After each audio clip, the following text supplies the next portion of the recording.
Good evening, ladies and gentlemen. Welcome to Mindful Reality, the channel that covers reality TV from a mental health perspective.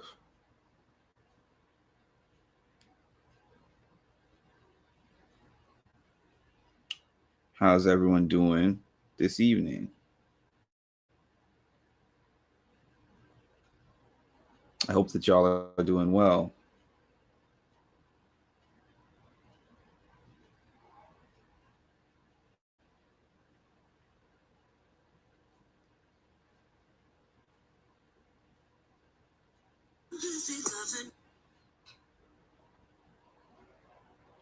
Today has been a rather long day. I had so many things to do today, and I got a fraction of the things that I needed to get done finished. I feel like people don't really understand that when I lock into doing things like these interviews, I really lock in. And what I mean by that is I have to push multiple things to the side. Today, I had some work to do, not like this work. This is not paid work for me at the moment. I had some real work to do that I pushed to the side. I was tired today. I wanted to sleep, but I pushed my nap time to the side. It's Sunday. Usually I spend Sunday kind of relaxing. I had laundry to finish. I had what else? No, I can't think of it right now, but there was just so many things. I literally, no joke, spent from the time that I woke up this morning, about 7 o'clock in the morning, until 30 minutes ago, just figuring out things that I was going to say for the interview, and I still don't feel ready. I feel like I should be more prepared. I feel like the questions aren't thorough enough, but then I feel like maybe I came up with too many questions, or I don't know how these certain things are going to go with certain topics, if they're going to go over well, if they're not going to go over well. Overthinking it. That's typical me, but part of that too is being rusty, because I have not actually done an interview in, like I said, 14, 15 months. So I'm sitting here like, historically and based on what I've done in the past, I feel like I could do something that is going to turn out nice and good. But the other part of me, which is the self-doubt part, is like thinking of all the things that could go wrong. Hi, Marshall. And that started off with, for my channel members, you already know, but at about 4:30 p.m. or something like that, around there, I get a message from Cara like, hey, I'm ready to do this today, 5:00 p.m. And I was like, today? I went into a panic because I wasn't even close to being finished what I wanted to do. And then I went back and checked our message exchange, and I was like, no, she definitely told me my available time for you is the 6th. And then I asked her, is the 6th at 5 p.m. good? She definitely was the one who said, yes, the 6th at 5 p.m. works perfectly for me. Let's do it. So then I got a notification saying that she joined my Zoom link. And I was like, oh no, I'm going to have to hop on there real quick and tell her that our thing is for tomorrow. And hopefully there wasn't a discrepancy with the date and the time. But before I even got a chance to get on the Zoom, she went back and looked and realized that it was the 6th. And then she sent me another message like, oops, my bad. This is supposed to be on the 6th. So I'll see you on the 6th. So that's where I'm at with that. It's hard to believe it or not. It's much easier to interview somebody with a shorter history. Like when I'm interviewing somebody who has 1 or 2 seasons or 3 seasons on TV, I can literally watch their whole history in one day. When it's somebody like a Cara Maria who has 17 seasons, if I wanted to watch her whole history, I would have to dedicate like a month towards doing that. And I don't have a month to sit down and watch all the old seasons that she was on. So really what I did was I took some time to watch. Well, I'll tell you how I started. I started off by watching Home Turf. Home Turf was like a 30-minute-ish biographical kind of summary of her challenge history. Excuse me, all, and a little bit about her life. Just letting you know this is going to be a short live because I have to rest. It gave like a timeline about some memorable moments for her on the challenge. So I looked at that and then I was like, let me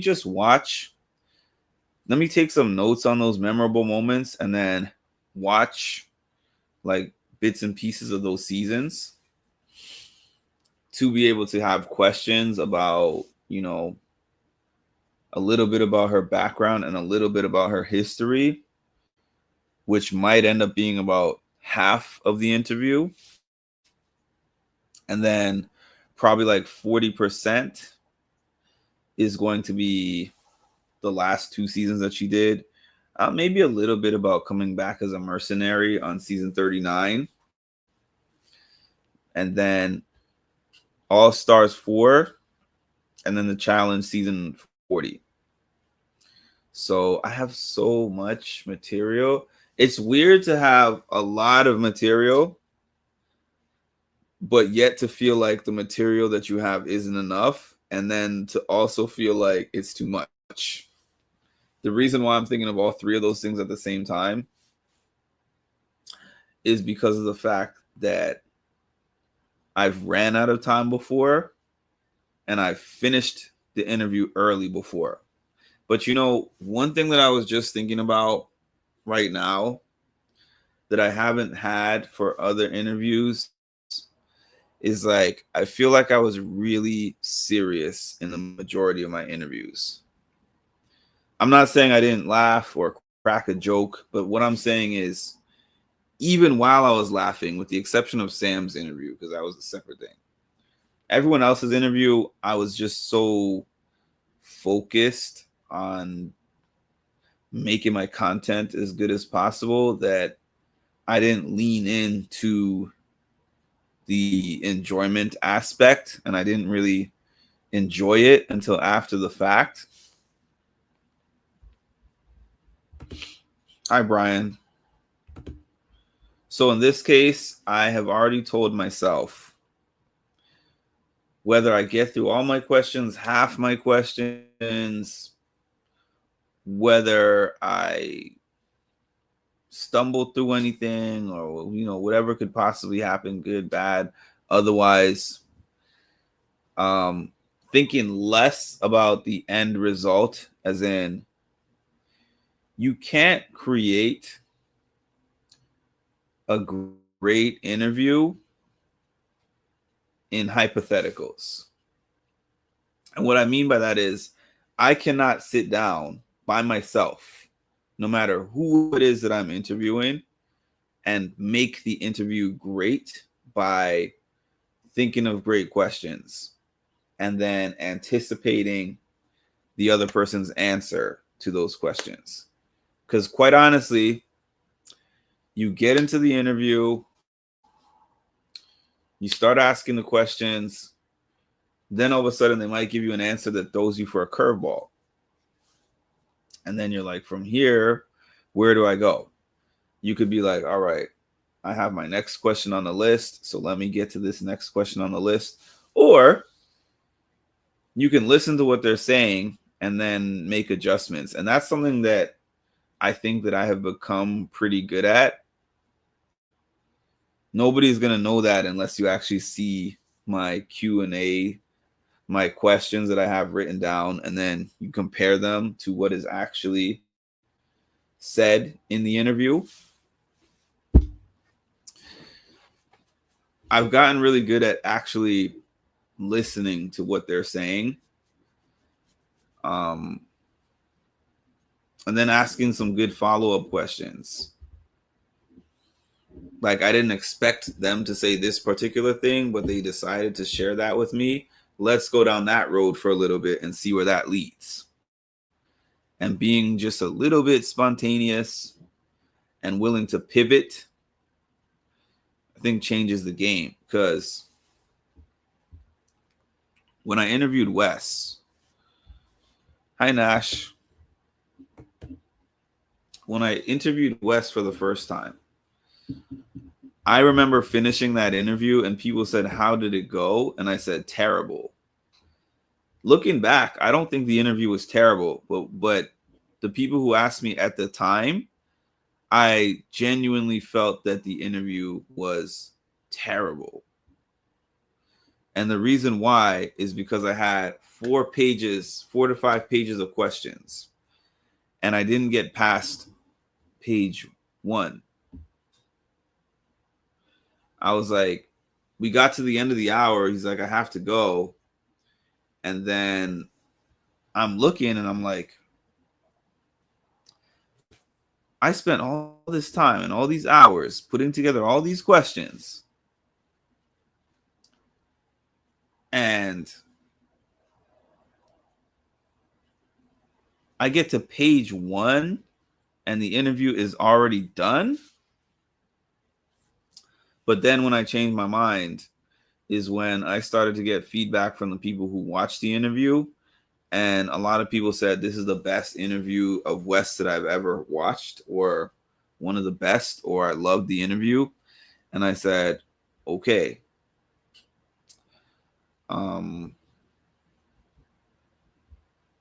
My standards, I'm a perfectionist. So like my standards of myself are probably much higher than other people's standards of me.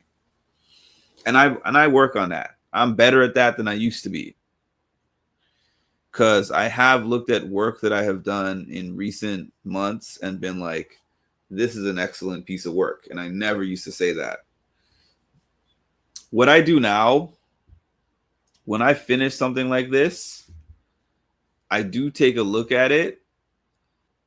And my first watch is not from a standpoint of a critical eye where I'm like, oh, I messed up here. I messed up there. I messed up here. It's more like, let me take a minute to sit back and just enjoy the fact that I actually secured this thing and I accomplished what I set out to do. Accomplishing it, meaning I finished it. I had a goal to secure the interview. I secured the interview. I did the interview and I completed it and it's done. So I've gotten into a much better space when it comes to that. And then if I see things that I could have done differently or better, that's fine. It's a learning opportunity. I learned from what I felt like I did wrong in the Wes interview. I learned from what I felt like, where I felt like I messed up in different interviews. Like all that stuff is just sharpening my toolkit, making me better. I don't think it's possible for me to fail at this, even though my head is thinking of potential failures. Truly, I don't think it's possible for me to fail at this. I'm my own unique brand. I came up with questions on my own. I took a look at some of her other recent interviews, and I feel like mine is going to be at least as good, if not better, than some of those other ones. 1 second.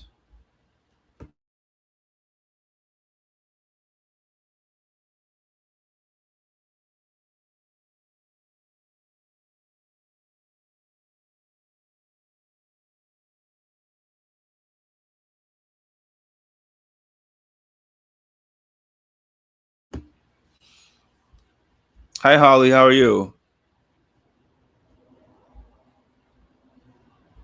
You out of here, Marshall? Have a good night. Yeah, I've changed my views on failure, like what I consider failure. Like, it's not possible to fail. I'm going to show up. I'm going to do my job. Appreciate that, Brian. And Happy New Year to you as well. So, tomorrow, yeah, I haven't seen you on one of my lives in a while, Holly. Tomorrow is my interview with Cara Maria, so that's what I was talking about. I spent literally 7 o'clock this morning till 30 minutes ago working on that.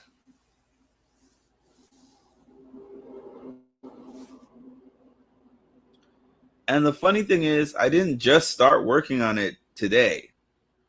I started working on it before it was even locked in. I was going through different things for like a month. I had like a month's worth of stuff already written down. I hear you. I had a month's worth of stuff already written down, but then when I got into my process of picking my questions and like refining things, I was like, should I say this? Should I say that? Keep this part, throw this part out. Like I'm so all over the place when it comes to putting these things together. And I hope that it just comes out the way that I would like it to. I've been working like crazy as well. And I was saying at the beginning of this live that the amount of time I spent working on this took away significantly from the things that I needed to do today outside of this. But the whole thing with me is that when it's all said and done, I don't like my work. I don't like my job. I don't like the jobs that I've been doing for the last 10 years.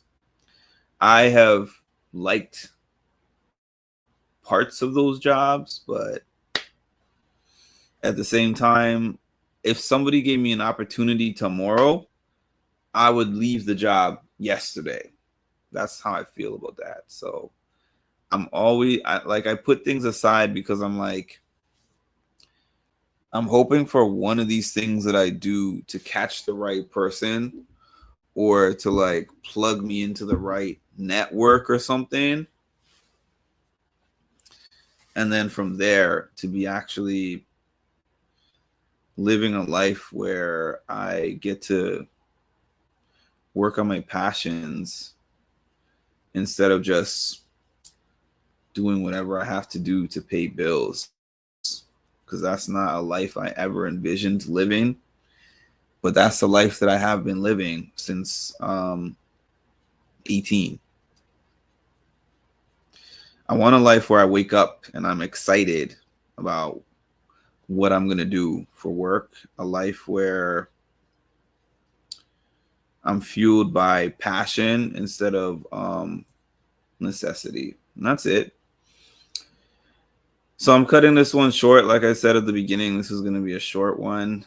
I appreciate y'all for hopping on. For my channel members, I am definitely going to give you all the first preview of how this interview goes. It's going to be 5 p.m. tomorrow, 5 to 6.